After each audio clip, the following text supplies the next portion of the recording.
season underway. Here we go. A whole new look of college football as we will say hello to a familiar face in DJ Uiagalelei with a 30-10 record as a starting quarterback. You know what he did as Clemson, and then the refresh year at Oregon State, and now leading the way for this loaded Florida State team. And Joe, I think for DJU, consistency has got to be key. That's been a bit of the MO throughout his career. He's been inconsistent at times. At times, looks like a first-round pick. He makes wild throws. At other times, the mechanics fall apart. Accuracy and decision-making is questionable. If they get a consistent version of DJU this year with the talent around him and how we expect them to play on defense, and no doubt, this is a playoff caliber team. Roydell Williams in the backfield with DJU. Jet motion. DJ will get it out to the flats to Williams, and Williams will turn the corner and have a first down for the Noles, the transfer from Bama. And there's a really good example of play caller Mike Norvell getting DJU comfortable and in a rhythm. Little bootleg, get him outside the pocket, easy throw to the Alabama transfer Roydell Williams. Again, you're just trying to get him comfortable and in a rhythm here to start the season. Uiagalelei with the 12-yard pass to Williams. Lawrence Toafili, the other starting running back, comes into the game. He's in the slot to the right as Williams flanks Uiagalelei to his left.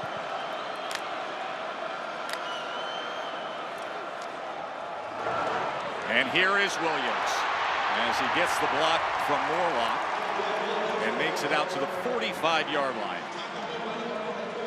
Of course, one of the new additions to college football this year is the communication, the coach-to-player communication, as Mike Norvell, the play caller, will talk into the helmet communication, DJ Uiagalelei. Up until 15 remains on the play clock. So all the days of the big signs and the multiple player signals likely over in the sport. Williams went for 8 on first down, and now the jet motion with Lucas as Lucas cuts back against the grain out to midfield. Jalen Lucas, the transfer from Indiana, they want to get him the ball in space. And I think Jalen Lucas can be one of the most exciting players on offense this year for Florida State. The transfer from Indiana was a guy that used to get put in space, running back and wide receiver, and they gave him jet sweeps. They handed it off to him. Anything to get him the ball out in the open field. He is so quick, Joe. Hard to tackle in a phone booth. He hits top speed about 7 yards, and he's gone. First down at midfield for the Noles. Holmes will take it straight ahead. Gain of maybe 2.5 yards. Joe, I want to go back to what you were talking about with the coach-quarterback communication. I think the biggest advantage outside of just getting the play calling faster is that coaches this year can give cues to their quarterback. They can coach a little bit extra. They could say, hey, if they play this coverage, think about throwing to this guy. If they blitz, check to this. Remind the receiver to line up here. It's kind of like training wheels that you can give your quarterback each and every play to help him out. Williams and Lucas in the backfield. Second down and 7. After Holmes went for a couple yards on the last carry.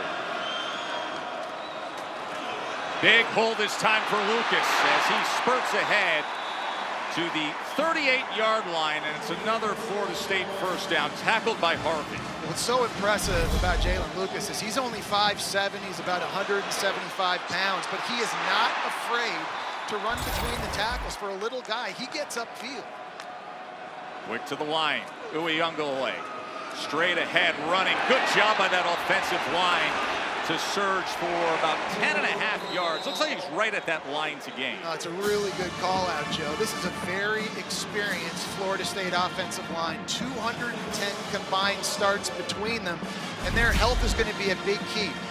When they just come off the ball, they are big and physical, and they get push and movement. You've seen a couple of examples, I think, from the Seminoles O-line early here in this game, trying to reestablish this line of scrimmage. Moving down the field easily on this opening series.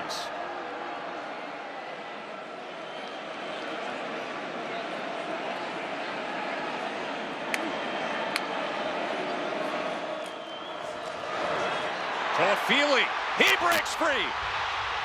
Lawrence Toafili, touchdown Noles.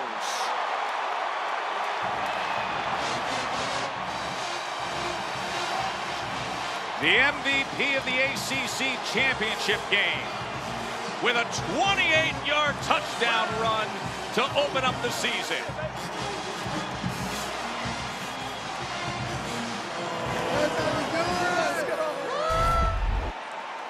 Great blocking isn't just on the offensive line. Running backs helping running backs. Roydell Williams, the Bama transfer this time, gets out in front, gets a block on Clayton Powell-Lee at safety. Swinging gate, and Brian Courtney takes it in. Florida State opens up the season with Alex Mastromano, the senior punter, lining up on the direct snip, taking the pitch to the left, as special teams coordinator John Papuchis, who always has something up his sleeve, opens up the season with that for the two-point conversion. Well, I think Florida State lined up in the swinging gate, and they were waiting to see how Georgia Tech was going to defend it, but Georgia Tech, they've got all their bodies in here. They're not adjusting and getting everybody out to the left side, so instead of shifting everybody back in, Mastromano just lines up, they flip it outside. And that could not have been a better start to the season if you're Florida State and Mike Norvell. Driving down the field in DJU's first series as a Seminole, and then you get the two-point conversion.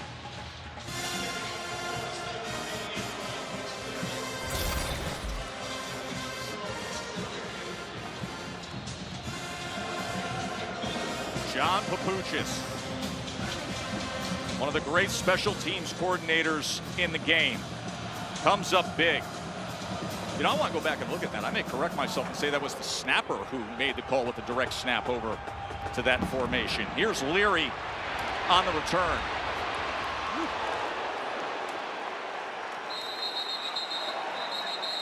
And it was Mason Arnold.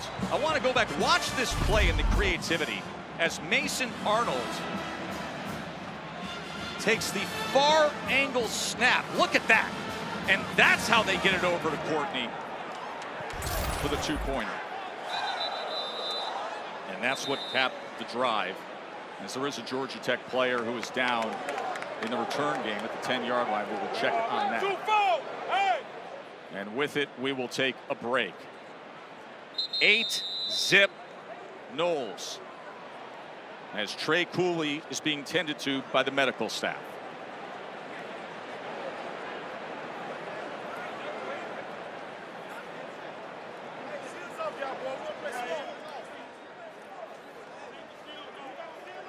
Of the year, with Haynes King, his second season at Georgia Tech after transferring in from Texas A&M. Jamal Haynes will get the carry, cuts back against the grain, and does so with a lot of success out to the 35-yard line before he's taken down by Joshua Farmer.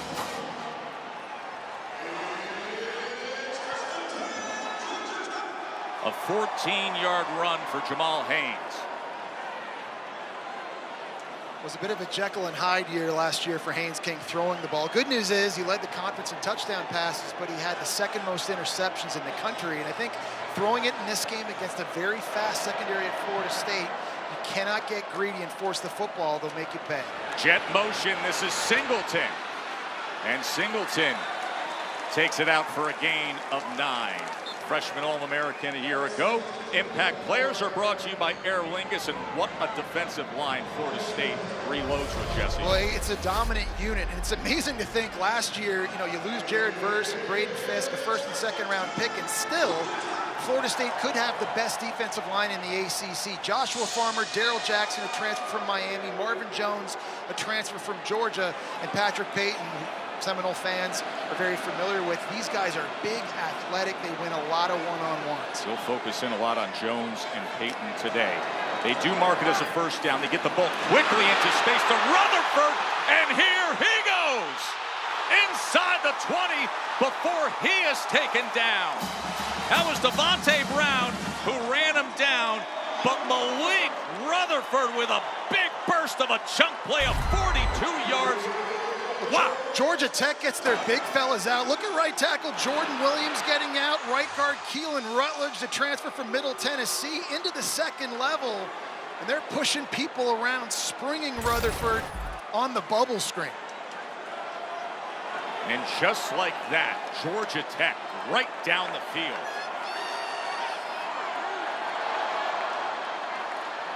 Haynes looking for some room, made one cut and wiggles his way inside the 5. This Georgia Tech offense, sneaky good, Jesse. Well, you gotta love the way that Georgia Tech has been able to respond to that Florida State first drive. Your head coach Brent Key right now, it's starting to rain, you're getting into your element, you're running the football, which is something they did so well a season ago. You're seeing some toughness physically from Georgia Tech, but also a lot of mental toughness, seeing them respond on their first drive of the game. Coach Key's offense, 4 plays run, 3 first down. King. As he gets it down to the 1-yard line, Haynes King. Haynes King really is a dynamic quarterback and a true dual threat. He's a guy that can hurt you throwing the football, but he's very dangerous with his legs as well. And it's this area of the field down inside the 10-yard line is Haynes King now coming out of the game. And Zach Pyron, a backup quarterback, a little bit bigger, 6'3", 220 pounds, that they'll use in design QB run situations. Zach Pyron in the game. They use him basically as the big back. Direct snap, here he goes straight ahead and powers his way in. Let it rain, says Tech. Sting 'em, Yellow Jackets. Who's ready for ball this year? Man, oh man, we got a great start here in Dublin. Well, they get a really nice block by center Weston Franklin. He's going to bang down on a D lineman and then chip up here and get DJ Lundy a piece of him at linebacker, and that really is what gives the space for Pyron to bust in for the touchdown.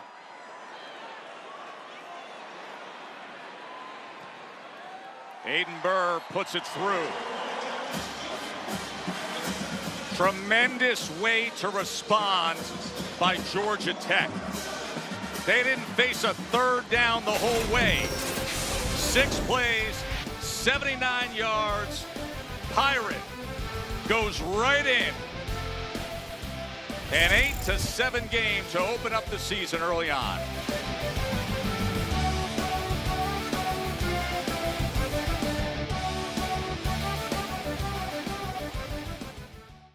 We're seeing Florida State fans, we're seeing Georgia Tech fans, and a lot of locals here in Dublin also really, really excited about this game here today. Game that has started off with offensive firepower as both teams drive a piece, a touchdown each, and neither faced a third down. We were talking earlier about DJU throughout his career being consistent. You've seen some really good. This last year at Oregon State, it's a play-action bootleg, defender in his face, under duress, throws an absolute dart. It looks like a first-round pick throw, but then later in the game, the exact same concept, defender in his face, tight end wide open in the flat. He decides to pass it up, throws it downfield, and it's an incomplete pass, and it's a bad decision. We talked about if he's just able to be more consistent this season, play in, play out, they feel like they've got a lot of tools and a lot of pieces around him for this offense to be as successful as they were a year ago. Here is Lucas again getting work as he stays on his feet and is able to dart his way to the outside. So Jalen Lucas already having a presence in this offense. Joe, one of the things I was most excited in this game was to see one of the better offensive minds in college football, Mike Norvell, and how he was going to use Jalen Lucas, this really interesting tool. And you've seen different ways. You've seen jet sweeps already in this game, lined up at running back, handing it off. That time he gets a reverse. I'll say it again, he could be the most exciting guy to watch when it's all said and done for Florida State this season. 2nd and 7. Uyunglele back to pass. A little bit of pressure as he steps up and is taken down at the 30-yard line by Joshua Robinson. Well, and this is critical for Georgia Tech on defense because a year ago, they only had 21 sacks. They were not good at getting after the quarterback, and this is an area they've got to be better at this season. You see some pressure coming off the right-hand side, forces DJU to step up. They're able to take him down. Now here on what looks like an obvious passing situation, who can be the guy that can win one-on-one for Georgia Tech? Who's the guy they can rely on to consistently get pressure? First third down faced by either team today. 3rd and 5. DJU gets it complete as he's able to find Toafili, and Toafili still working his way all the way past midfield. Well, you saw Toafili on the touchdown run and what he could do from the running back position. How about now you line him up at wide receiver in the slot, just running a simple little drag over the middle of the field. Not the most accurate throw. That's a tough catch with the defender right behind him, but his ability and his speed, he really is a big weapon. Quick to the line. DJ gets it out, a low throw to the 45-yard line, looking for Malik Benson. Malik Benson, the transfer from Alabama, who's considered the best athlete of this group, a very talented receiver. Well, I think receiver, to me, Joe, that's the big question for Florida State this year on offense. You lose Keon Coleman, you lose Johnny Wilson to the NFL. Those guys were studs. So who can step up now? You got guys like Malik Benson in from Alabama. You've got Jalen Brown, a transfer from LSU. Who can be consistent in the passing game for DJU? Cam Davis, much talked about, true freshman in the backfield. Tap pass to Douglas.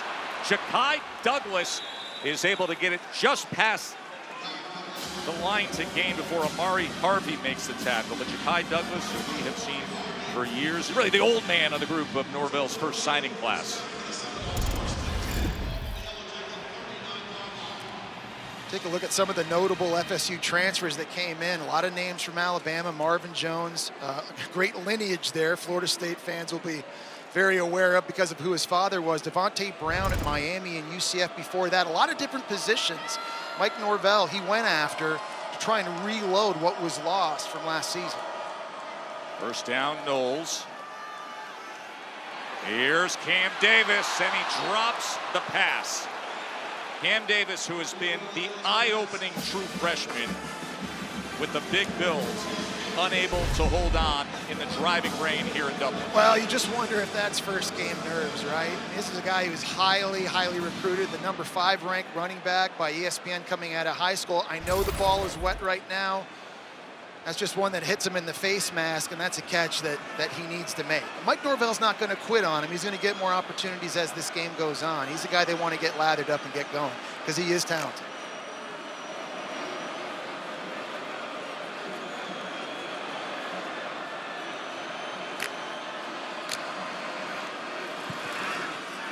Williams on 2nd and 10. It's a good run fit that time, just met in the hole by Kyle Eford.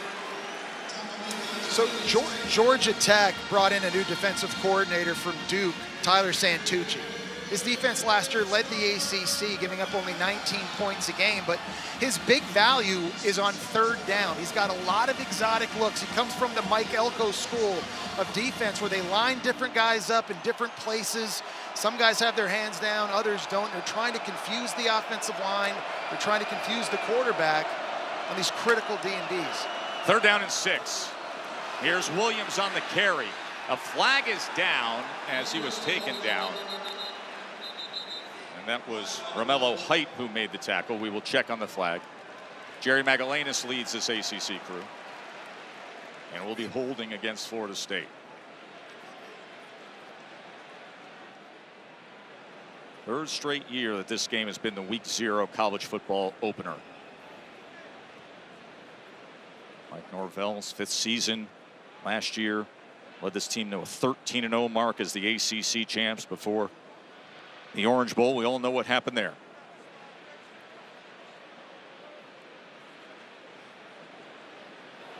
Holding, offense, number 75.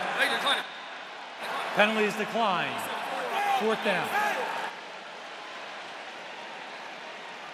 They got a holding call that time on the right guard, Keandre Jones, trying to get a block on Kyle Eford. I think what Florida State was trying to do there was just run the ball, get more yards than that, and then go for it on 4. They kind of feel like they're in 4-down territory, sort of no man's land right now. So Brent Key decides to decline the penalty.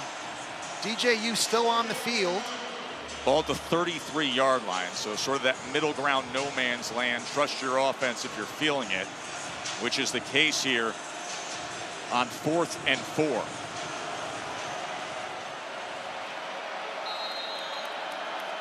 Empty look for DJ Uiagalelei.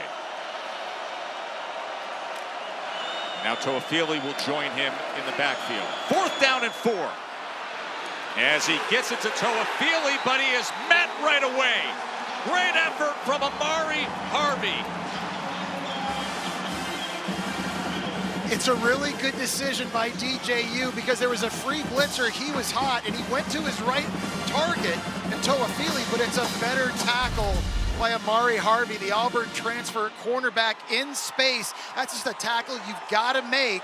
Comes up with a huge... Won't it? 8-7 here at Aviva Stadium. Good did that just look? Big stop moments ago from Georgia Tech's defense. Turnover on downs as Amari Harvey came up with the tackle. And now Haynes King back to business. Jamal Haynes on the carry, and he is driven back. Well, this is going to be big for Florida State in this game. Last year, Georgia Tech led the ACC with 204 rushing yards a game, but right here, Daniel Lyons, a D tackle, able to get the push through and make the stop. And Blake Nicholson coming up as well. That's the first play of the game that goes for a loss, Jesse. Georgia Tech, obviously, with that last drive, scoring a touchdown in their opening drive. They only did that 3 times last year. That was the fewest in the ACC. So for your Brent Key here, you want to see them capitalize again. Here's Haynes out of the backfield. Tremendous pursuit down the line now from this Florida State defense. That was Conrad Hussey. And you're seeing the speed that Florida State has and their ability to go sideline to sideline. So now in this situation, 3rd and long, if you're Georgia Tech, you have to identify where number 11, Patrick Payton, is going to line up on the defensive line. He is their alpha pass rusher, 6'5", 250 pounds. He's long, he's twitchy, and Georgia Tech does not want one tackle blocking him by himself on an island. This 3rd down and 16. Haynes King looking for anything, but well corralled as he could only make his way out towards the 30-yard line. Azarie Thomas undercut him there.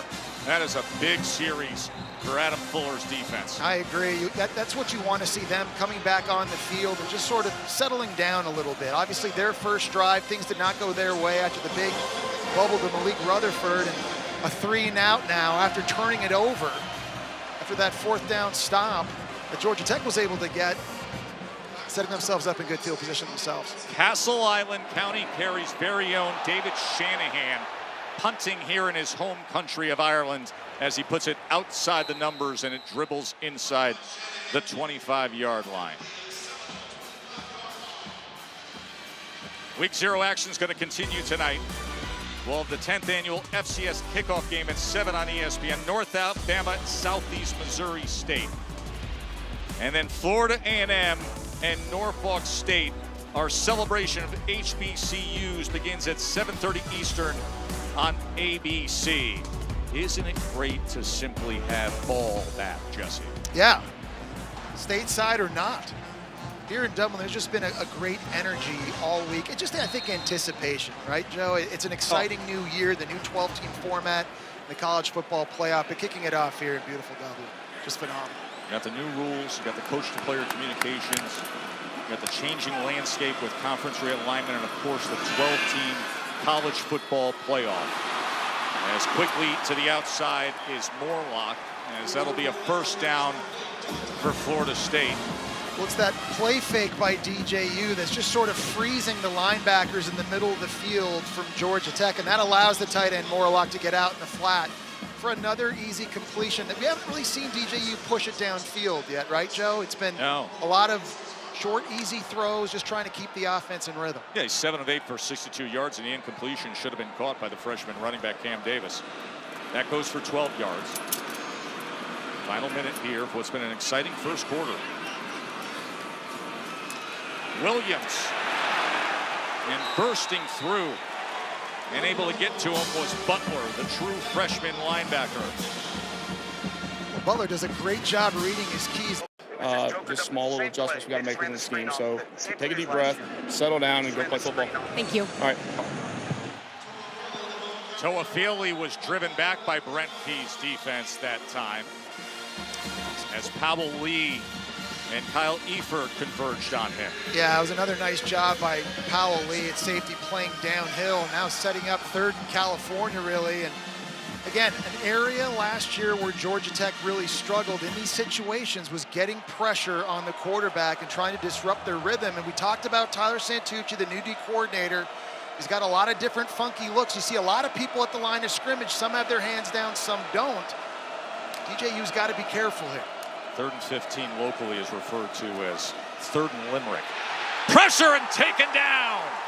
That was Romello Height as a penalty marker comes in at the end of that play, but that is exactly the elite talent they want to see off the edge from Height. He's a transfer from USC. Personal foul, He's the guy. face mask, defense, number 9. 15-yard penalty, automatic first down. And it's going to go the other way as a first down Florida State with the face mask. Wow, I was just going to say, he's the guy that they think can be the dude coming off the edge. He beats Robert Scott one-on-one and gets home, but you see in the process, gets a hold of DJU's face mask. It looked like an incredible play for Georgia Tech. Just no luck of the Irish there. That would have been the first sack of the day for them in their 3rd straight TFL. Instead, just getting a little bit of the face mask, and it's first down, Florida State out at the 47-yard line.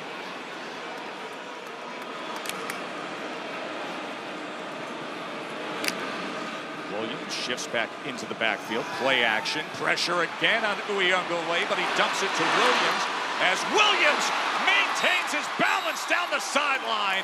And what a big play by the transfer from Bama, Roydell Williams. Well, the screen game really is a big part of Mike Norvell's offense, and that time really good patience by Roydell Williams, selling like it's going to be pass. It's looking like it's a play action. He's going to pass block. He's able to let those D linemen get up the field and behind him, and then out in the open field, just good, strong running down the sideline. Tyler Santucci, defensive coordinator, upset. Tay Seymour with the missed tackle. DJ gets it out quickly. This is Jalen Brown, who's tied up right away. Jalen Brown, the transfer from LSU. Zeke Viggers getting out in space to make the tackle. Well, I think one of the best recruiting jobs that Brent Key had at head coach was bringing in that guy right there. It's not just high school talent, people out of the portal. A lot of people thought Tyler Santucci was going to follow Mike Elko from Duke over to Texas A&M. Brent Key convinced him to come be his defensive coordinator, and that really could be the defense, Joe. A big piece to the puzzle this year. Last year, their offense was prolific. Defensively, though, they struggled. If they can just get marginally better, they believe they can compete for a conference title. Santucci was a nominee for the Broyles Award a year ago. 2nd down and 8.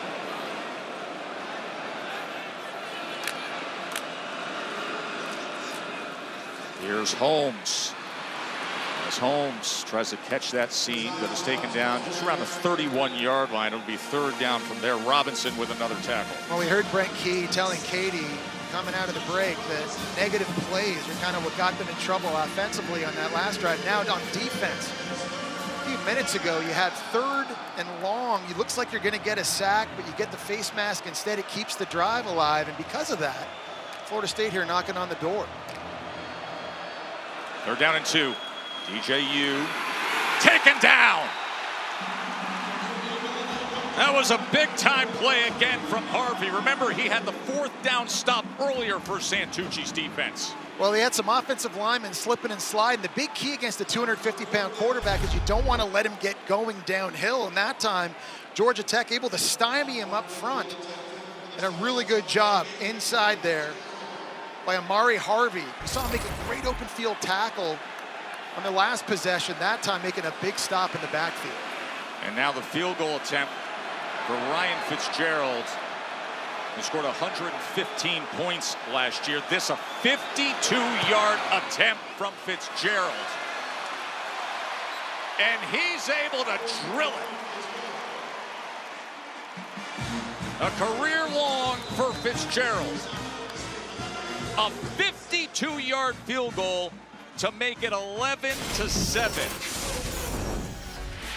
The big leg, well struck, good rotation, and in from 52 out. Knowles on top by 4.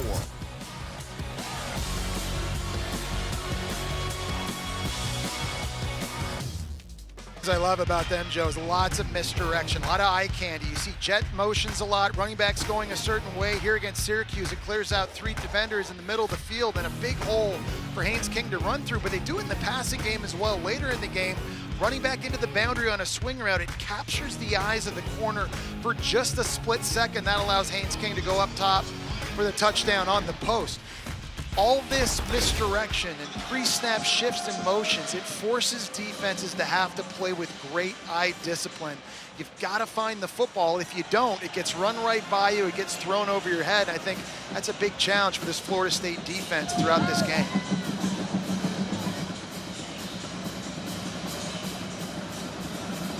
Ryan Fitzgerald just hit the 52-yarder as he kicks away here.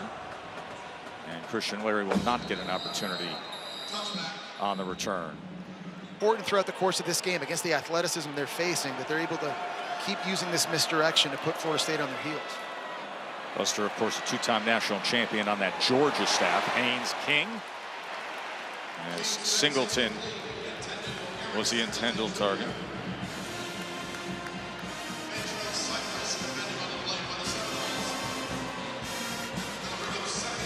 This schedule from Georgia Tech, Joe, I mean, it's the toughest in the ACC. It's ridiculous. You got 11 teams on the schedule that were in bowl games a year ago. Non-conference, they're playing Notre Dame and Georgia. And they have so many games away from Bobby Dodd Stadium. I mean, they've got their work cut out for them.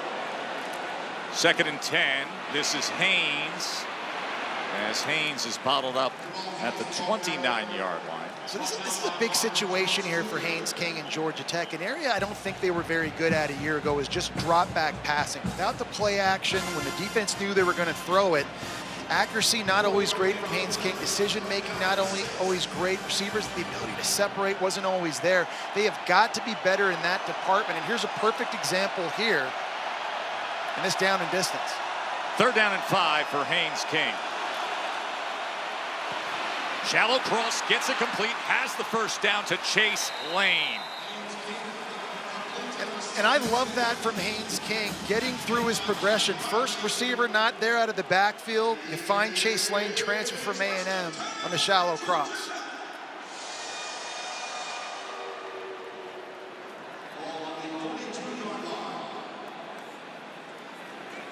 So a 1st down out to the 42.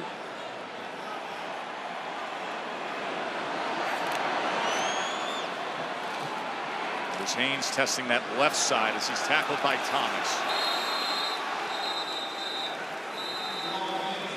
Well, Tess, Jess, not sure if you guys noticed, Haynes King keeps bringing his hands up to his ears on his helmet. They were curious to see how the in-helmet communication would hold up in crowd noise. It's been a little bit loud here at Aviva Stadium. It's a bit jarring for quarterbacks, they say, having somebody in their ear relaying a play call while also trying to talk to their teammates at the exact same time. But Jess, as you know, the more reps with anything, the better you get at it. Yeah, no doubt about it. I remember when I made the transition from Florida to the NFL, it was something that took a lot of getting used to. Someone talking to you in your ear while at the same time you're trying to communicate with your own teammates. Alexander on 2nd and 4. Good run as he is finally torn down at about the 36-yard line by Shaheem Brown. But Chad Alexander, the walk-on, was mostly travel roster special teams guy a year ago with a big run here of 17 yards. Able to get a big block by the left guard Fusel going out and kicking out Omar Graham. The thing I love about this rushing attack from Georgia Tech, Joe, they've got so much volume. It's zone, it's power, it's counter, it's jet sweeps, it's quarterback runs. There's a lot for Florida State defensively to have to prepare for in this game. Nice job by Jackson Hawes there, the big tight end to clear the way. 1st down pass attempt, King going deep, overthrows the intended target, Singleton, and he was open. And that is one Haynes King is going to want to wish he had back. I think Singleton is a superstar in the making. That time in a tight split was running the corner route, and he had complete separation, wide open going to the corner, and that has got to be a touchdown. We talked about the inconsistency from Georgia Tech a year ago in the drop back passing game. Those are just plays you've got to be able to make. 2nd and 10, design quarterback run. Here's King as he gets to the outside, inside the 30, and lowers the shoulder with a lot of rah-rah from the near sideline to get the extra yardage. That's the thing, Joe, about Haynes King, right? At 215 pounds, he's actually a pretty physical runner. When you watch him on film, oftentimes he's falling forward. He's not sliding. He's not running out of bounds.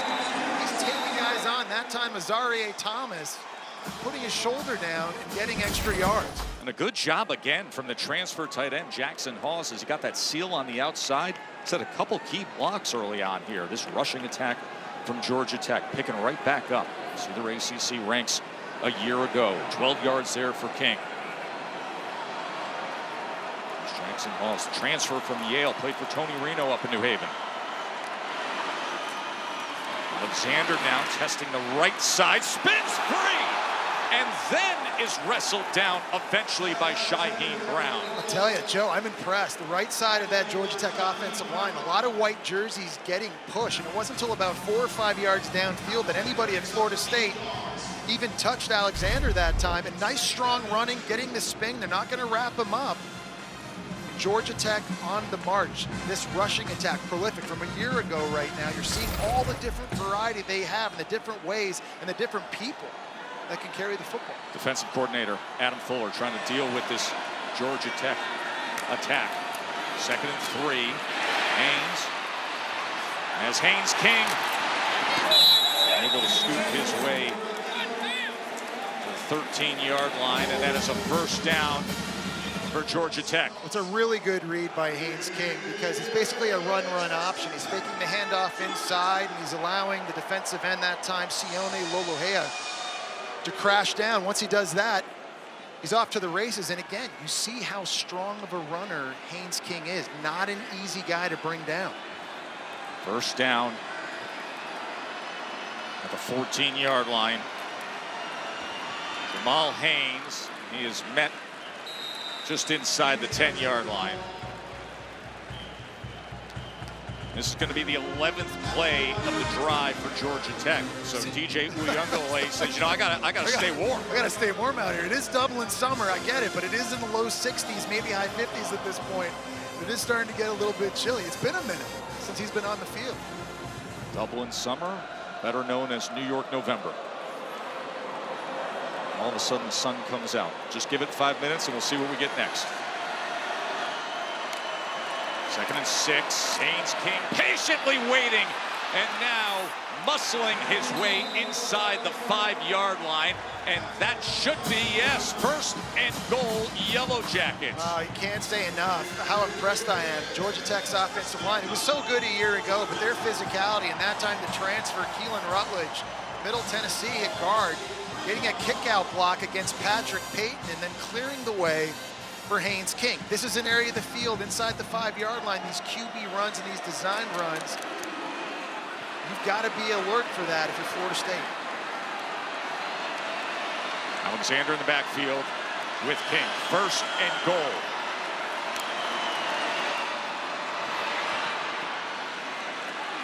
Alexander is stacked up in the middle. It's amazing too, because Joe, I'm up here and I'm watching Haynes King. He's got his hands on his hips. Yes. He's carrying it a lot. He's already had 5 carries.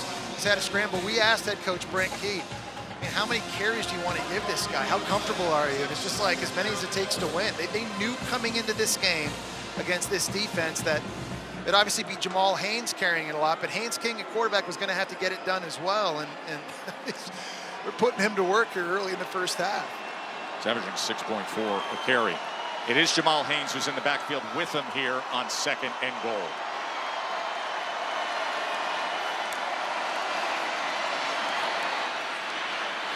That time Haynes King kept it himself and got to the 1-yard line.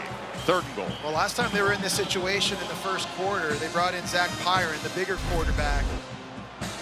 Looks like that's what they're maybe getting ready to do again. He's running over to Brent Key. He's asking if I'm going in. Looks like there was a little bit of an issue with that last handoff, Joe. You got the mesh with the read, and then he decides I'm going to pull, but it was a little late. And now we've got a 3rd and goal. And they do not bring in Pyron, who had the touchdown run. Instead, it's Jamal Haynes as the running back, Haynes King as the quarterback. 3rd and goal. Pushing ahead. And it's a touchdown, Georgia Tech.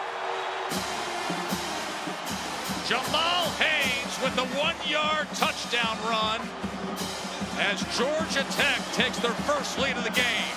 Well, that felt like it took all 10 guys from Georgia Tech up front. You saw multiple linemen, you saw tight ends, even Haynes King, the quarterback, gets in there. Look at him coming from the right side of the screen, number 10 right there, just trying to lower his right shoulder in to help out his running back to push him across the line of scrimmage.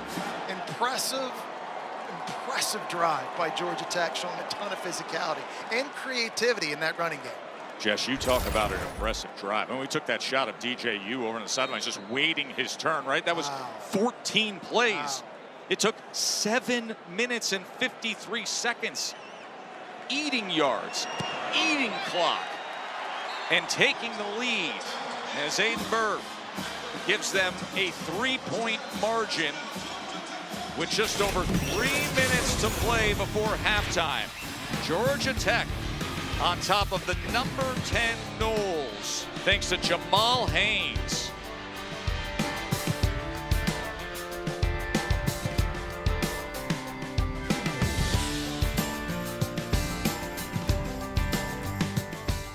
Here, high above Aviva Stadium, where Georgia Tech and this offense has been doing their thing with all the variety to get a 14-11 lead on this top 10 Florida State team. So glad you're with us to start the college football season. Joe Tessitore, Jesse Palmer, Katie George, the new look of the sport. The 12-team playoff has arrived. And then, of course, we will head into our ESPN ABC College Football next week. Thursday night, you got North Dakota State, Colorado on ESPN. Temple and Oklahoma Friday on ESPN. Saturday, how about this triple header? Clemson, Georgia on ABC. Miami and Florida, the first SEC on ABC 3:30 game. And then in prime time, Notre Dame at Texas A&M. All before we get to Sunday in Vegas with USC and LSU. It's just wall to wall. I mean, Jess. Appointment viewing. Do not leave your couch.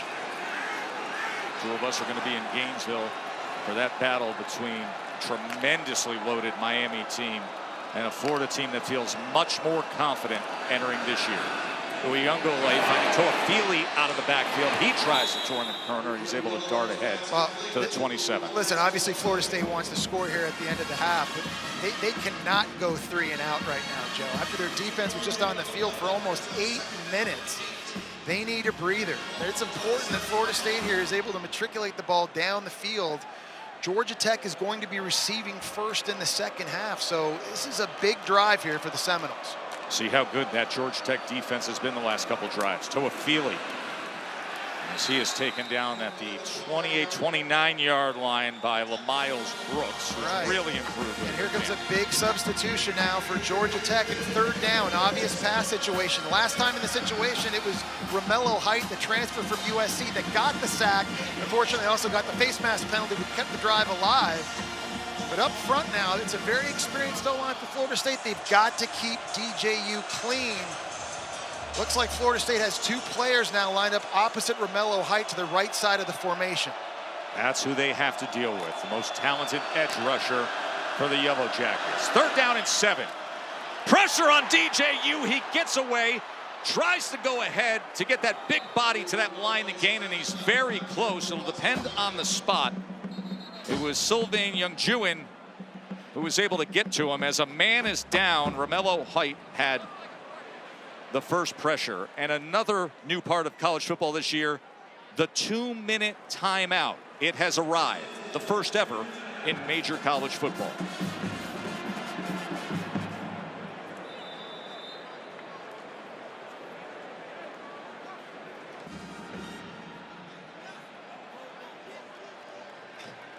Was there a tally on that, Juice? Nobody's keeping. After a certain amount, you just can't.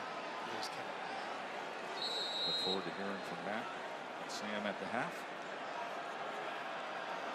First down for Florida State. DJ Ungole quickly to the outside, connecting with Malik Benson. Real fast, physical, good set of hands as well.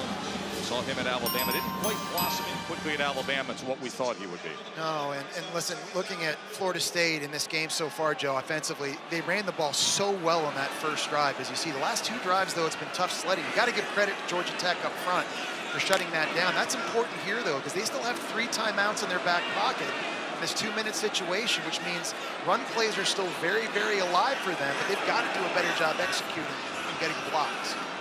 2nd down and 4.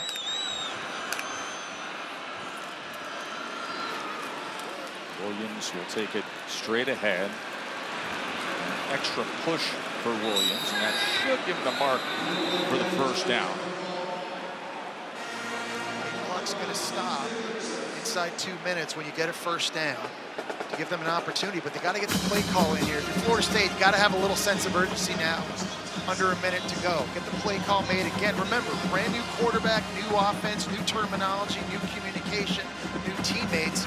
This is something they've obviously repped in practice, but you can't simulate what it's like in a game. Clock re-engages once that ball is set, and here is DJ Ungole with time, shot downfield and thrown to the outside of Lawrence Toafili, but the flag reigns in at the 18-yard line as LaMiles Brooks had coverage. That time they lined up Toafili, a running back. Defense. He was like in a split tight end spot. 15-yard penalty, automatic 1st down. He's showing you the incredible versatility. Stretching the field, they had him one-on-one with LaMiles Brooks. Never turns around to locate the football, and oftentimes that's an indicator for referees to throw PI. Now, my question on that play, Joe, was the ball even catchable? If it's not catchable, then it's not supposed to be PI. I don't think either player at that time located it, knew where it was.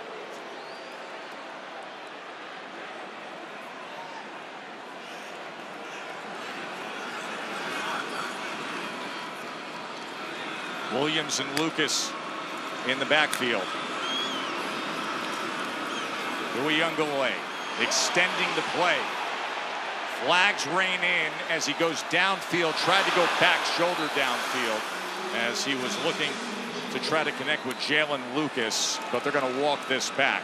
Yeah, they're going to get a hold on Jeremiah Byers at right tackle that time, who just got bull rushed on the right side of the offensive line. I've been impressed. Georgia Tech's pass rush already looks way better than it was a year ago.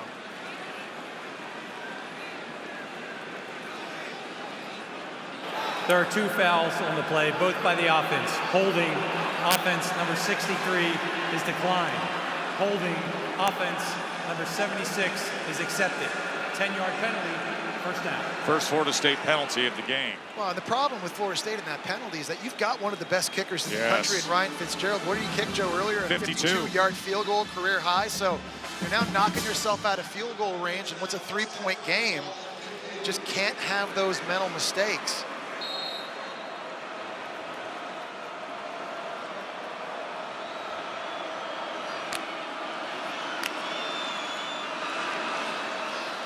Three seconds remain. Quickly to the outside to Brown as Brown spins his way to the 41-yard line. Right away, Florida State calls a timeout. Mike Norvell went sprinting onto the field to make sure that got communicated. But it's a nice job getting some of that lost yardage back. Timeout. Put themselves back closer to field goal range. We can throw it over the middle of the field. We can run the ball if we need to. Really, Mike Norvell as a play caller has it all at his disposal. 2 timeouts, 2nd and 10. Plenty of real estate and time to work with because of the timeouts. Ungole looking for an option, and that ball was thrown to the outside of Ja'Kai Douglas. So that'll leave 9 seconds remaining. It's hard throwing it downfield in this situation because Georgia Tech's just rushing 3 guys. They've got 8 back in coverage. Everyone's eyes on the quarterback. Not letting anything get behind them, and they're going to break on the ball. This is the 2nd incompletion for Ungole today. In shortstop, 12 completions for 96 yards. See how they manage these last 9 seconds with the timeouts in the bag.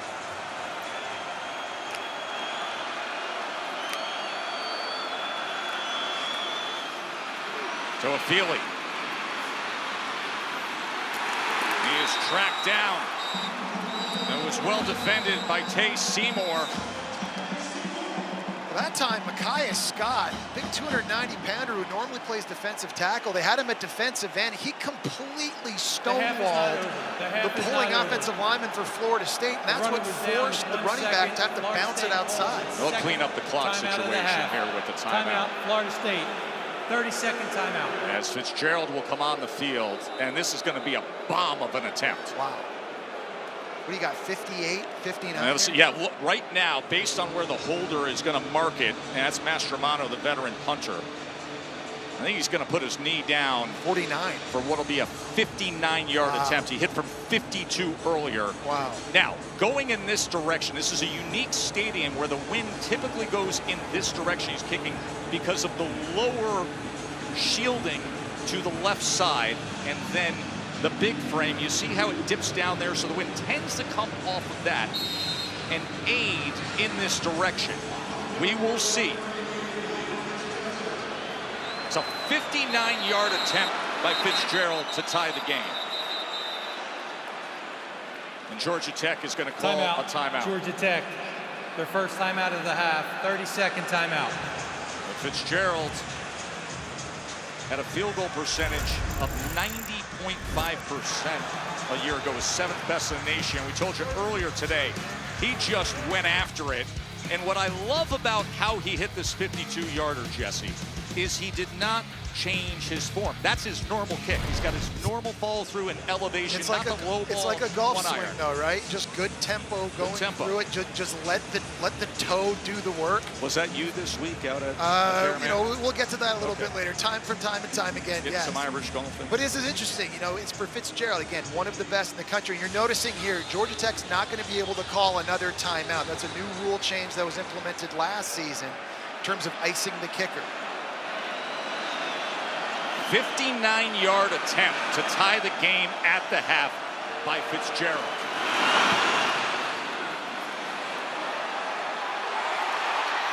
And why not? Have some.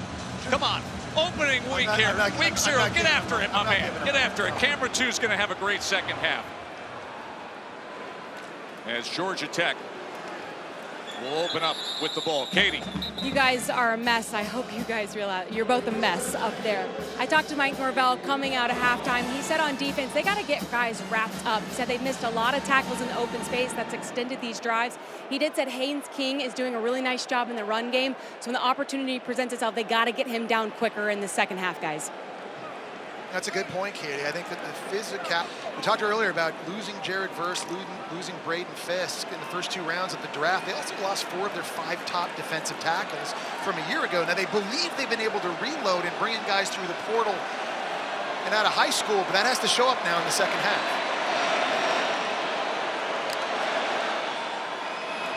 Jamal Haynes breaks a tackle, gets free. Here goes Haynes.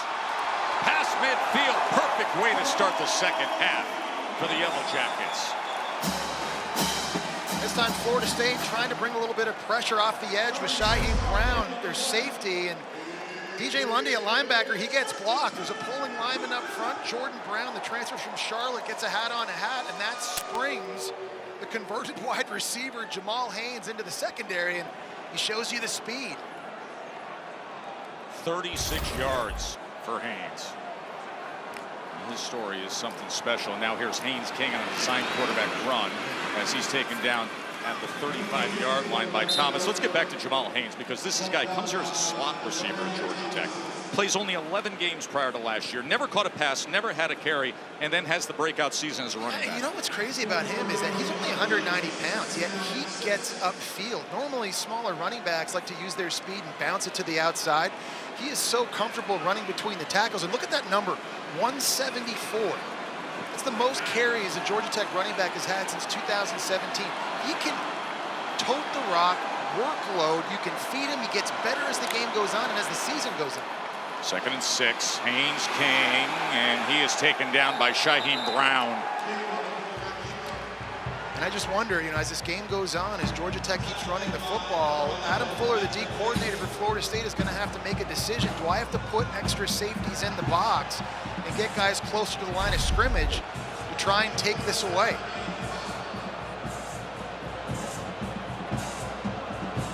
Very nearly a face mask there for Florida State. Shaheem Brown at safety making the tackle. Very, very lucky. 3rd down and 5. After that big run by Jamal Haynes, they get in position. What will they do with it? Haynes, king with time. Crossing route, and it's incomplete as he was trying to get it to Malik Rutherford. The coverage came from Kevin Knowles. Nice job by Kevin Knowles there. He's replacing Jarian Jones, who was outstanding last year in the nickel. Really good job in man coverage at that point. Now forcing a field goal attempt, it looks like here for Georgia Tech. Aiden Burr's going to come on. Very talented kicker. Was an honorable mention freshman All-America a year ago. Had the 2nd highest field goal percentage in Georgia Tech single season history. He's got a big leg. This from 51. And it is no good.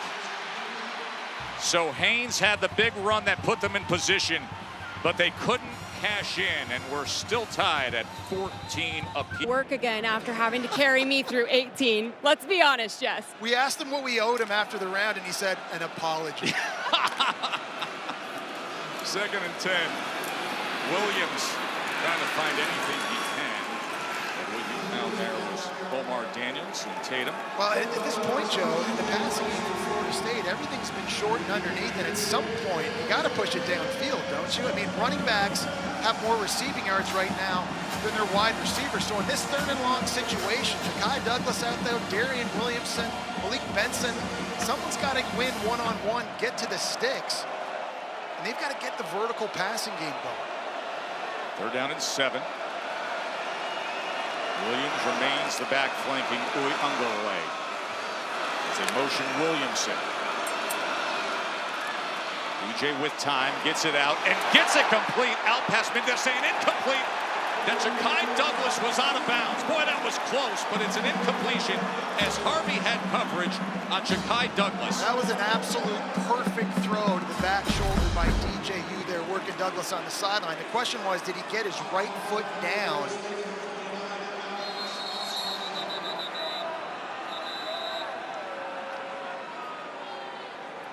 This is one that I think they need to take another look at. The right toe. So Cole, I know, listen, I saw it in real time and called it a catch, but they said incomplete. Let's see if that's the case. Let's bring in Matt Austin, our rules expert. Matt, what do you see? Yeah, thanks, Joe. I think this is a catch. I think he had firm control. I think he definitely got that right toe down, stepped out of bounds, went to the ground, maintained control. I think this is going to be a catch. You need indisputable video evidence to overturn the call on the field, which was incomplete. I agree with you, Joe. Watching it live, I thought it was a catch as well. The first instance of Florida State actually having some success throwing it downfield. Jess, how about the body control? Well, it was pretty amazing. I guess, like, I'm looking back at this and I'm trying to see where's the spot. Is there a point in this replay where conclusively you can tell that that right toe is down in bounds? From that angle, to me, it looks like it's down in bounds. It kind of gets blocked by the defender's foot.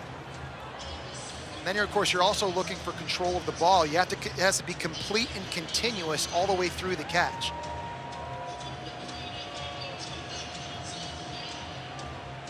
Ja'Kai Douglas on 3rd and 7. At the end of that play, that was ruled incomplete. You heard from Matt Austin, you heard from Jesse. They're taking a look, and they feel it should be reversed and a catch and a 1st down. If it stands, it'll be the first 3 and out for Florida State, the first punt of the day for them. Review, the receiver completed the catch at the 48-yard line. It's 1st and 10 at the 48-yard line, Florida State. You know, and in that moment, Florida State on a big 3rd down, they go to Ja'Kai Douglas, a 5th-year senior, and a guy really that's done it all for this Florida State offense. Last year in a game against Pitt, Keon Coleman and Johnny Wilson were out with injury. He went over for 100 yards. We saw him in the Orange Bowl against Georgia, Joe. Yes. He was playing Wildcat quarterback, running back, receiver. He'll do anything it takes for this offense to have success. So in a big moment, you go to the experienced wide receiver to make a play. Also had a big 4th down conversion catch for Florida State when they were trailing Florida in that critical game. So 15 yards to Douglas. First down, Noles. Jay Ungole with time off play action goes downfield. And that's incomplete. It was thrown a little low for Ja'Kai Douglas. He had him on the deep cross, and if that ball is just thrown a little bit higher and out in front, that might be a walk-in touchdown. It's a tremendous effort by Douglas going low to the ground and try and scoop that up. That just has to be a more accurate throw from DJU. We talked about the inconsistency throughout his 4-year career, Joe. Throws like that, you just have to be able to make to have success.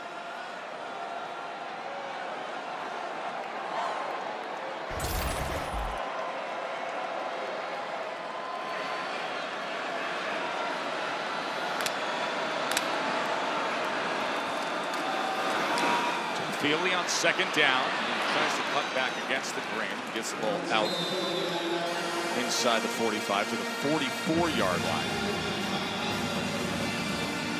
I gotta say, I am impressed with Georgia Tech's defense in this game. Under Tyler Santucci, their first-year defensive coordinator, they just look like they're getting lined up. They're communicating. Guys are playing their assignments. They're never out of position, and that was a problem a year ago. But you got to remember, this is everybody's first game in this new system defensively as well, but they're communicating into the green dot. That's linebacker Kyle Eford. He also has the microphone and the headset in his helmet, and he's doing a really nice job getting everybody lined up. Coach-to-player communication changes the landscape of the sport this year. JU on third down. That was thrown to the outside. Williamson was well covered. But another really good example of these third down exotic looks that Tyler Santucci has become known for. And he changes it up throughout the course of the game. He doesn't show you the same sub-package at the line of scrimmage. New players, new alignments, constantly keeping you on your heels. It's very, very difficult to prepare for defenses that have so many different looks on third down the way Georgia Tech now does. So Mastromano on to try to pin Georgia Tech as Shelley will set up shop just around the 10-yard line.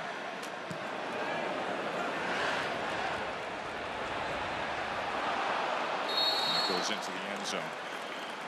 Joe's those first round games, the higher ranked team gets home field advantage. Yes. These aren't neutral site games. So a lot of changes. It's going to be really interesting to see how it shakes out.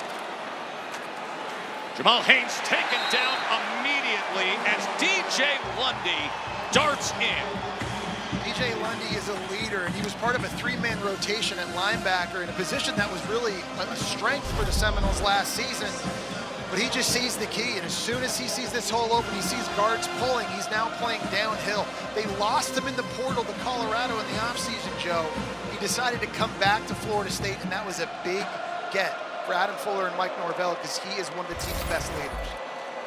And he is the green dot player, so he is the player as that goes incomplete with the pressure coming in from Joshua Farmer. Lundy's that green dot player who has the defensive coordinator, Adam Fuller, in his ear. Good pressure that time on second down by Joshua Farmer. 3rd and 12. Yeah, and Patrick Payton, number 11 for Florida State. This is a place that he has to come alive. He is the most dynamic pass rusher that Florida State has. And right now, normally lining up to the far left side, up over top of a tight end. Is Georgia Tech going to help with him? Right now, they have the tight end to his side. They've got the running back to his side, and obviously the right tackle there as well. You would think we're at Doak Campbell listening to this crowd here at Aviva Stadium in Dublin. 3rd down and 12. Haynes King with time. Receiver went down. Ball went to the ground as he was looking for Rutherford. Incomplete, and the Florida State defense does their job. And that's just Rutherford falling down. And we've seen a couple players. You know, it rained earlier in the game. The grass is getting a little slick, but this was wide open, Joe. We used to call this a fork route at the University of Florida from the slot, just running to the corner. It breaks wide open. There's a clearance from the outside receiver. That's a good look and a good throw from Haynes King, and Rutherford knows. Big missed opportunity. The Irish native, David Shanahan, looking to flip the field. Malik Benson back to return for Florida State. They came after Shanahan, may have gotten a piece of it as it flutters down. That was an awkward punt. Benson fields it off the bounce as he tries to get out and can get to the 36-yard line. So David Shanahan, who comes from County Kerry, Ireland, from Southwest Ireland, grew up playing Gaelic football. Playing American football based on the popularity of rugby and Gaelic football here, but certainly this kid's paving the way. First down for Florida State. Cam Davis and Roydell Williams in the backfield with Uwe Ungolaway. This is Williams. And Katie, it's a pretty interesting path that Shanahan has taken, isn't it? Oh, it's such a journey. I mean, Shanahan decided to attend pro kick football in Australia, the first Irishman to do so. And friends, pretty cool guys. It really is. I mean, what are the odds? There's Williams. Williams tries to get the extra effort, makes it to the 45-yard line. The third down from there. Tatum with the tackle. Man, you're seeing Kyle Eford, too, a middle linebacker. He's flying around for Georgia Tech. Led the team in tackles last year as a freshman. Took over midway through the season. He might not be the most athletic linebacker in the country, but man, he's just sound. Stays in his gaps, finds the ball, and he doesn't miss tackles. He's really the heart and soul of this Yellow Jacket defense, and is playing lights out so far in this game. Third down and 1, and the 252-pound DJ Uwe Ungolaway, and it'll be a first down, Florida State. I think that's going to make those situations a little bit easier for Mike Norvell, right? I mean, quarterback runs with DJU at 250 look a little bit different. It's not going to be the finesse runs of zone reads and things maybe they've done in years past with Jordan Travis. It's more downhill QB power, like what you just saw right there. You mentioned Jordan Travis. I mean, I still reflect on last year. What a sensational year. Leads #1 in Florida State history and career touchdowns responsible for, of course, the horrific injury and everything that happened down the stretch. But what an all-time great will be in program history just based on last season alone, and what an inspiration he was to his teammates. First down to Afili. Kept his balance for a moment before he was taken down. Zach Toby. Well, DJU, he took a pretty big shot there in that last third down run, short yardage situation. He's a big guy. He likes to take defenders on, going to the ground. He gets blasted right in the head by Clayton Powell-Lee.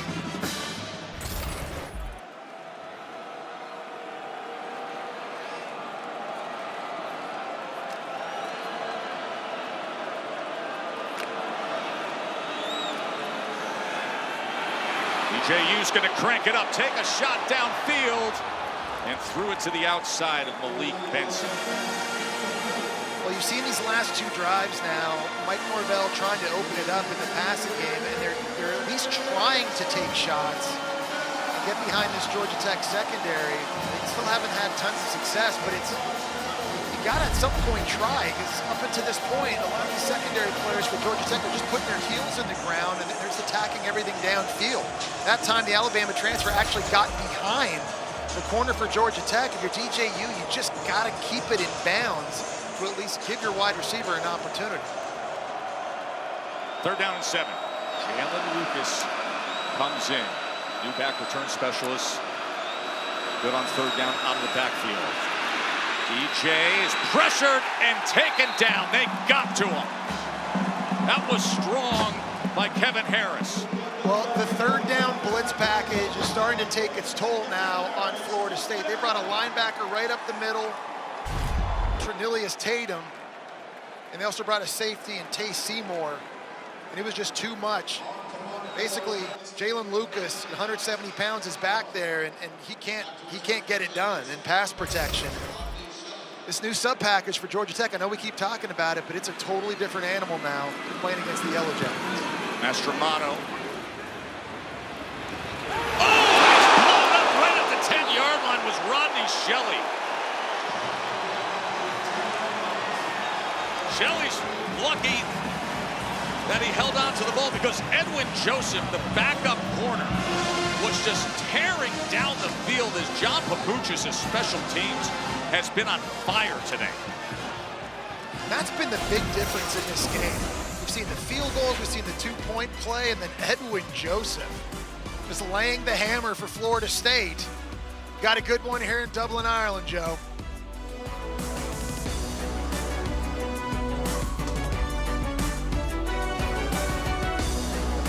Dublin. Not far away here at Aviva Stadium. 14-14 between number 10 Florida State and Georgia Tech as Avery Boyd. It's a nice play call there by Buster Faulkner for Georgia Tech. They've had a lot of success with these handoffs in between the tackles. That time, Haynes King keeps it, just spits it out to Avery Boyd, who was a receiver. He's a guy that's played running back in this offense, a big athlete from Tallahassee, Florida, showing you the speed on the outside. 6'2", 230, now playing in that hybrid position for this offense. 14 yards with Avery Boyd.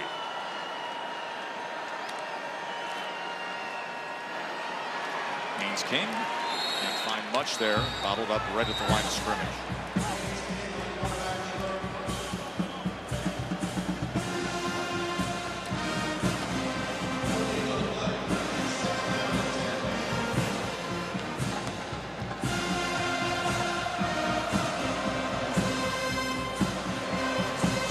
Like a Tallahassee takeover here in Dublin, and you can hear them time and again when Georgia Tech is on offense and they're supporting that Knowles D. Haynes King gets it out and gets it complete to Chase Lane. And that was a busted coverage by Florida State. That time Georgia Tech went into motion. Nobody followed Malik Rutherford across the field, and essentially Georgia Tech had two receivers working the right boundary against only one defender. Get the ball out quickly again, quick to the line. This is Rutherford. Let's watch that coverage on Chase Lane. So Rutherford, he comes across in motion right there. You see no one's over there with him, and Chase Lane in the slot, he's working against the safety, Shaheed Brown, who was lined up in the middle of the field. Good thing Shaheed Brown was able to jet over there and make a tackle.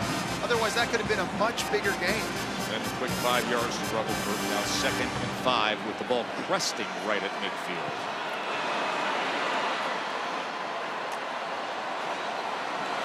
We go with the jet motion. Rutherford again, and Rutherford will get a first down for Tech. And that's the hard part, right? Because you've seen jet motion, jet motion, jet motion. Most times they're not handing it off, and after a while the defense kind of falls asleep. Well, you're not going to give it to them, so we're not going to respect it. And then all of a sudden, out of nowhere, they hand it off, and you get a back with that kind of speed out in space, and it's just dangerous. Again, this style of offense with all the eye candy and misdirection, it just forces you on D to have to be so good with your eye discipline.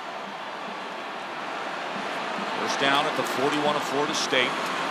Haynes King being chased, being pressured, and then has to dump it up to Singleton, and Singleton, they're going to say he stepped out at the 34-yard line.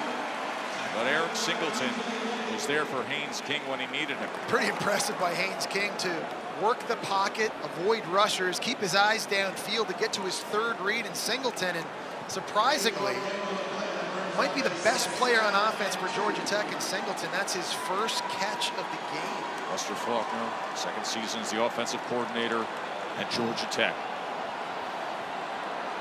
2nd and 3.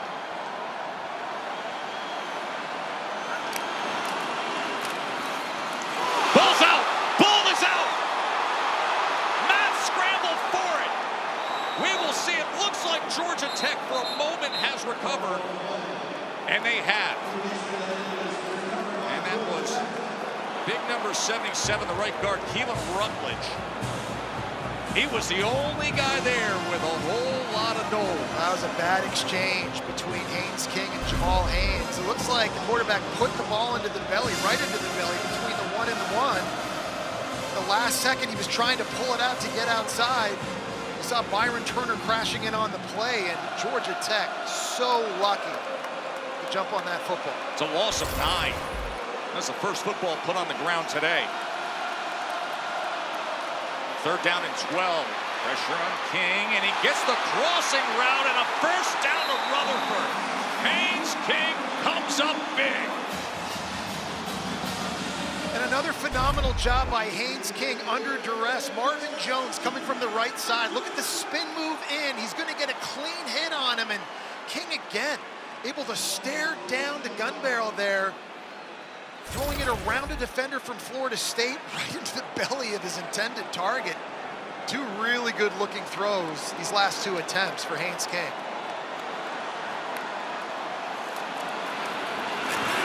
Sander gets inside the 25. I love this offense from Buster Faulkner. It's so much fun to watch. He's been a really successful offensive coordinator for 10 years. Southern Miss, Arkansas State, Middle Tennessee. But it's when he went to Georgia for 3 years to learn under Todd Monken. He was on the quality control staff, but he had a big part to play in the game plans week in, week out for Stetson Bennett at quarterback, that he learned the NFL style of offense, blended it with his own air raid background, and now that's what you're seeing here at Georgia Tech. 2nd and 5. Empty look for King. He's going to try to run it himself, and he does so with success. Inside the 10, inside the 5. Folks, it's 1st and goal. Georgia Tech looking to take the lead. And that's a great run pass option here. This is going to be a throw. Thank you. Thank you. Upset seeking Georgia Tech starts the 4th quarter with a chance to take the lead. And up and over and in goes Jamal Haynes.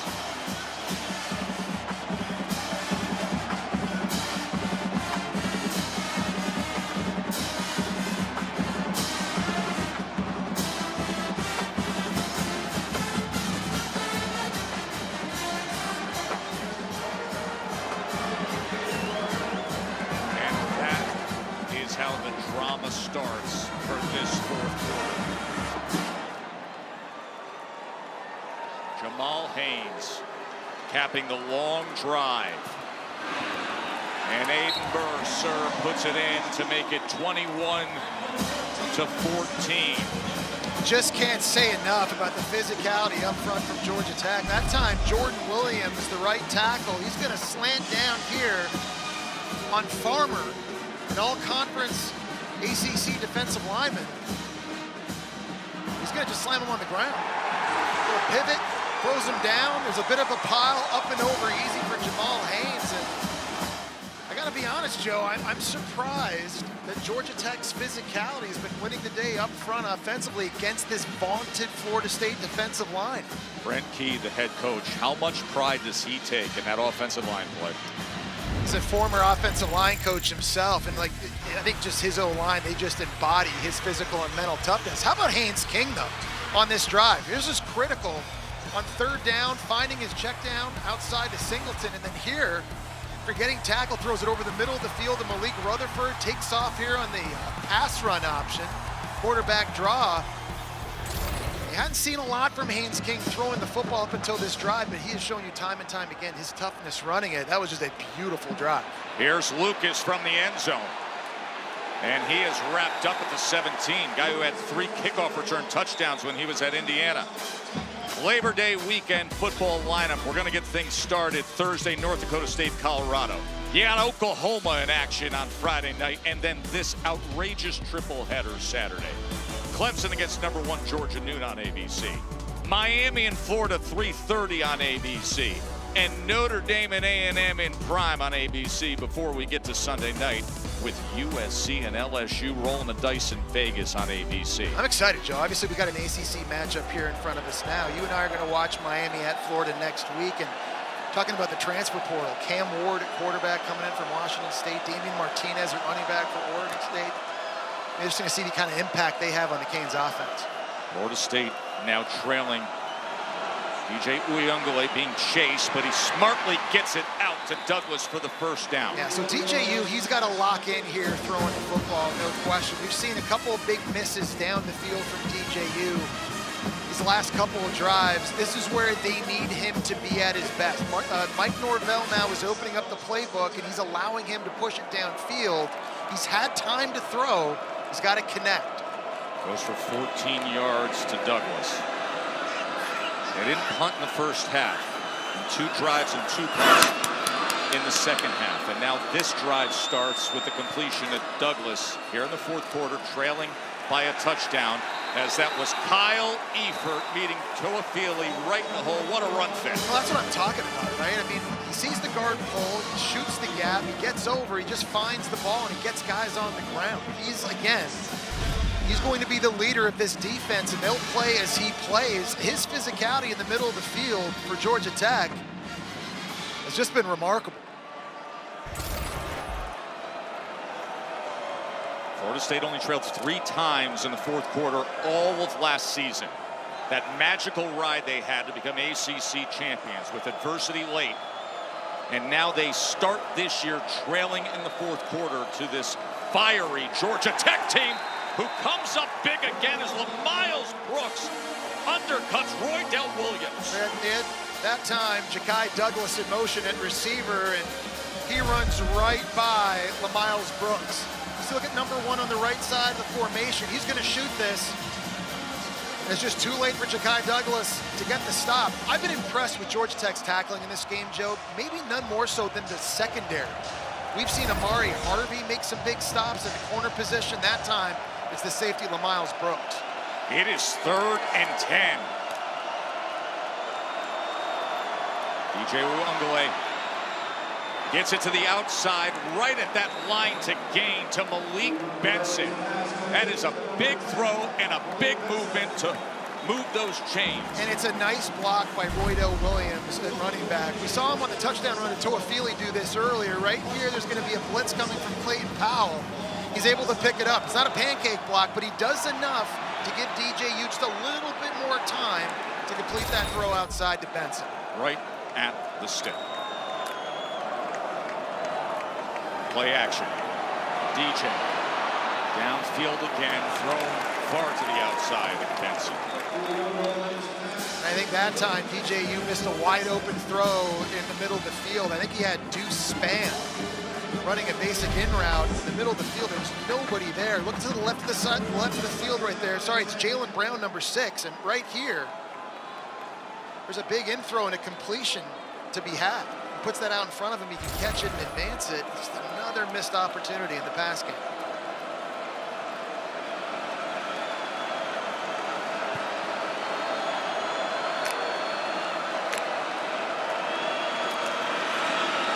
Play action, quickly getting it into Portier's hands, and that's a first down, Knowles, crossing midfield. I want you to see this block by Maurice Smith in center. Picking up a blitz, it was unbelievable. Miles Brooks at safety was trying to shoot the gap. He got absolutely baptized that time by Maurice Smith, giving DJU a chance to throw. His dad watching his son trying to rally here in the fourth quarter.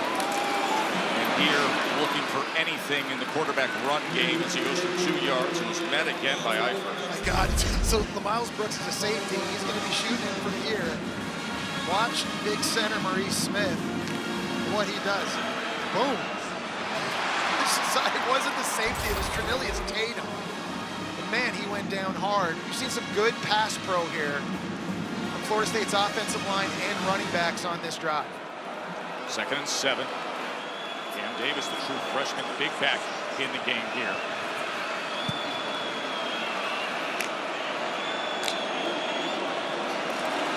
DJ is going to give him the ball. He is met. He's going to have a very bright future, but right now Omar Daniels able to get to him. And it's going to be another big 3rd down, Jesse. So here's the big substitution for Georgia Tech. They've got 4 fresh bodies now on the field, and the blitz packages from Georgia Tech on 3rd down have been giving Florida State problems all game long. I think if you're DJU here, are you anticipating blitz? You got to be communicating. These offensive linemen, right now they're bringing in their tight end, Brian Courtney, to help out, number 86. Malcolm Morlock, the other tight end, comes in as well. Here's your 3rd down and 7. Uiagalelei looking for the back shoulder, incomplete, thrown to the outside of Kyle Morlock. And Rodney Shelley had coverage. Decision time here for Mike Norvell. I think they're going to go. 10 minutes to play. Top 10 team in the country. Trailing by 7. Tyler Santucci, instant impact defensive coordinator added to this staff. Came over from Duke, spent time at A&M. He has made a difference immediately. 4th down and 7.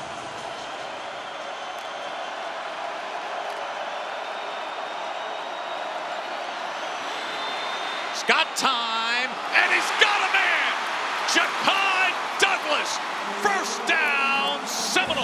That time, Georgia Tech only rushed 3, and Florida State did a really nice job of just giving him time, building a nice pocket. The 6'5" Uiagalelei, great job sliding to his left, keeping his eyes downfield and finding Douglas, who sits down in the middle of the zone. 20 yards to Ja'Kai Douglas on 4th and 7. Well done by DJ Uiagalelei. And tackled for a loss. That was Height. Romello Height darting in. One of the reasons why when you pull tackles in the run game, it can be dangerous is the defensive end rushing from that side has a clear path to the football. And when you're as athletic as number 9 Height, look at that. It's just too easy to get into the backfield and get a TFL. A loss of 3.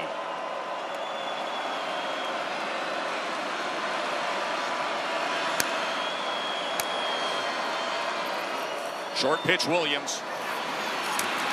Williams is met at about the 21-yard line. Miles Brooks getting involved again. That's just a good example, again, of sound defense by Georgia Tech. Trinilius Tatum doesn't make the tackle at linebacker, but he makes the play. He got outside leverage, forced the ball to go back inside. They were able to corral him and make a stop, setting up another 3rd and long. Really been impressed just with the assignment football, how everybody seems to be on the same page for the Yellow Jackets. Those precious seconds counting down. We're under 8.5 minutes to play. Florida State, top 10 in the country, trailing by 7 against the upstarts from Atlanta.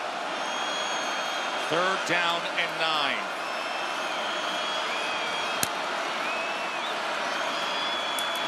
9. Williams, as he bumped into his quarterback. And they are going to be facing 4th down again. By that play call, Joe, it feels like this was 4-down territory for Mike Norvell. Very much so, He's Jesse. gonna go for it no matter what. I mean, there's still a lot of football left. You know, maybe he doesn't have a lot of confidence right now in his defense that he can get a stop against the rushing attack from Georgia Tech and get an opportunity. So a lot of time here still to go in the football. Seems like Mike Norvell pushing a lot of his chips to the middle of the table. Saw the analytics come up. It's 4th down and 8. It said analytics said go, and that is what Mike Norvell will do. 4th down and 8. DJ, they did it again! 1st and goal! Benson holds it in! How about these gutsy Noles on this drive? One-on-one to the outside, and Benson has to win on the slant. He does just that. Really nice patience on this route, setting it up, puts his foot in the ground, gets to the middle of the field. Another accurate throw from DJU, and Florida State in business. And this will be the 15th play of this seeking to tie it 4th quarter drive. Is there any mystery here, Joe? Is that the 250-pound quarterback downhill? Flanked by Williams. Williams into the end zone. What a well-managed drive by DJU, Mike Norvell, Douglas and Benson, and then capped by Williams. 2 for 2 on 4th down on the drive. Joe, I think it's drives like that for DJU. You want to create buy-in in the locker room over the course of the season. You show up with 2 huge throws on 4th down. You get your team into the end zone with an opportunity now to tie this up. Phenomenal leadership by DJU there and tremendous execution. I mean, a 15-play drive. And then Fitzgerald with the extra point to tie it. But Jesse, 15 plays in nearly 8.5 minutes with the 4th down tosses. DJ Uiagalelei, 2 for 2 on 4th down. And then Roydell Williams, the transfer from Alabama. And boy, oh boy, is it good to have ball back, folks. We got one today. Thriller. And how about Florida State on that last drive? They went 15 plays and 84 yards. And coming into that drive, they only had 2 drives in the second half with 2 punts and 33 yards of offense. Well, just saw the DJU heroics on that last drive on 4th down, but Haynes King before that was pretty good himself. Throwing under duress, throwing out to Singleton here in the flat. That was a big pickup and a big play. And his throw to Rutherford over the middle of the field is just phenomenal. And then, of course, you see his dynamic ability to keep the football and run it himself. You know, last year, he really was one of the better dual-threat quarterbacks in the country. But his athleticism really is what makes him unique. He's going to need that right here, a critical part of this football game on designed runs, but also his ability to extend plays and get away from his pass rush. Now Haynes King out there, game tied up, 6.5 minutes to play, as he quickly gets it out and gets it complete immediately that time to Rutherford. Coaches will tell you with Haynes King, they say, we will confidently say that he's the most underrated player in the country. They feel he's the best quarterback in the ACC, most underrated player in the country. Well, if it hadn't been for 16 interceptions a year ago, I think more people might be on board with that. But so far, he's done a pretty good job with ball security. Throwing the football, has made good decisions. They had a near disaster getting a fumble back on a miss handoff zone read a few drives back, but for the most part, Haynes King and his decision-making in this game has been pretty good. So Brent Key, the head coach, second full season as a Georgia Tech head coach. Second and 6. Trying to turn the corner. It's Haynes King as he gets it to the 33-yard line. It's a gain of 4.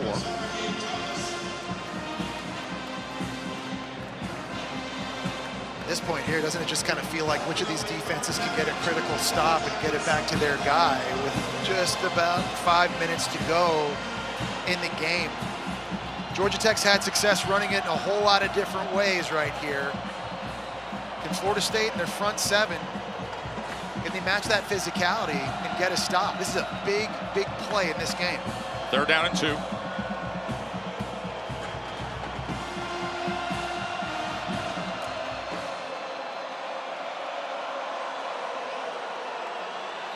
And you see a lot of pointing over at that Georgia Tech side. There was some movement. And the flags come in. It's going to be on the right guard, Rutledge. A little flinch, and that all of a sudden, 3rd and 7, a lot different than 3rd and 2. Number 72, 5-yard penalty, 3rd down.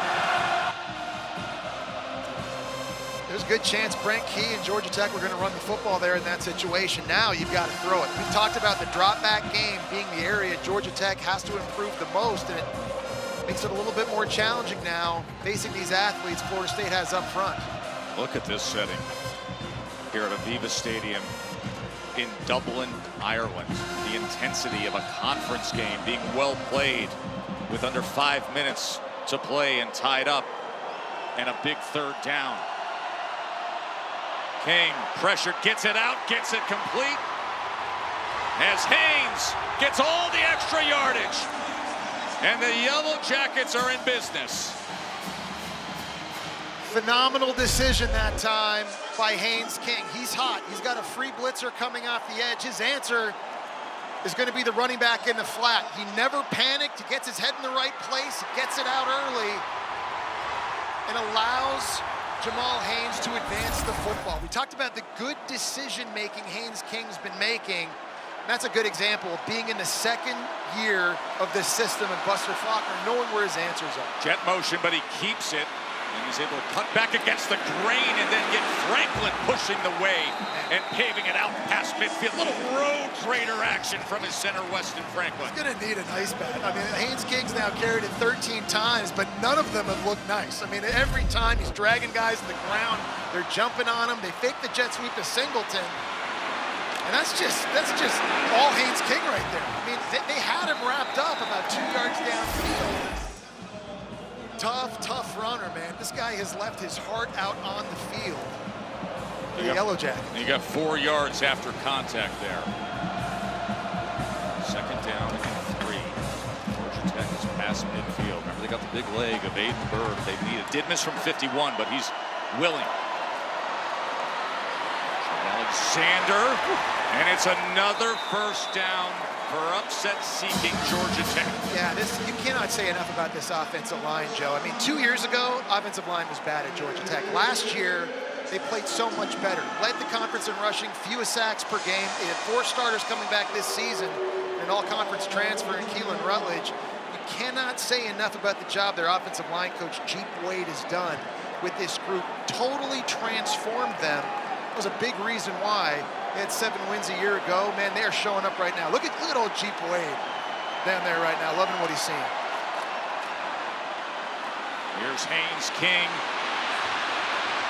Chased to the outside on first down by Conrad Hussey. 2:32 to play. Both teams have all 3 timeouts, Jesse. Yeah, and you were mentioning a second ago, Aiden Bird, the kicker for Georgia Tech. Joe, he made a 62-yarder in the spring game. So technically, Georgia Tech is already well within his field goal range in this one. Yes, he did miss earlier from 51, but he's got plenty of leg, and you got to be careful now if you're Haynes King, because you're already within the range. So no sacks, can't take tackles for loss. And remember, one of the new additions to the landscape of college football, the 2-minute timeout. Welcome to it. And with that, we take the break. 21-21, first game of this dynamic season ahead.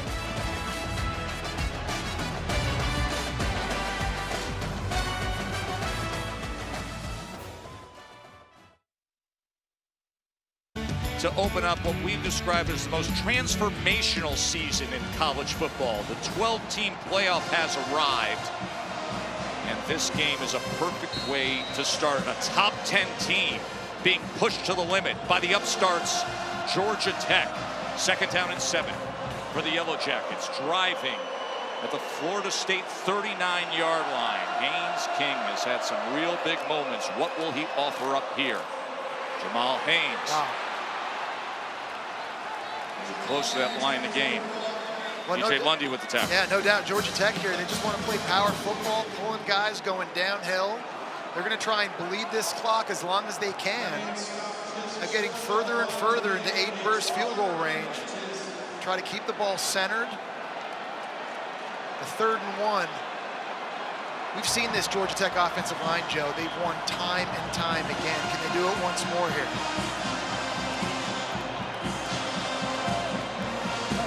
Haynes King's going to bring him back into the huddle. Chad Alexander is the back, but Haynes King, a good runner himself. And it's a first down, Georgia Tech. Coming up on just over a minute to play, and a timeout is going to be used by Florida State, the first of their 3. And with that, we will take a break. A minute 11 to play. Georgia Tech on the go. Timeout. Florida State. Their first timeout of the half. Bonus. And now with a minute 11 to go, the ball's on the Florida State 31-yard line, and it's first down, Georgia Tech. Yeah, they just had a timeout, so they were just talking with coaches, trying to regroup. They were being reminded of what runs they're going to see, how to fit it, where to get aligned, what the timeout situation is. Easier said than done with the way right now Georgia Tech's lathering up this O-line. Alexander right into the middle of that wall. Ball security right now is absolutely huge for Georgia Tech, as Florida State's going to call another timeout here.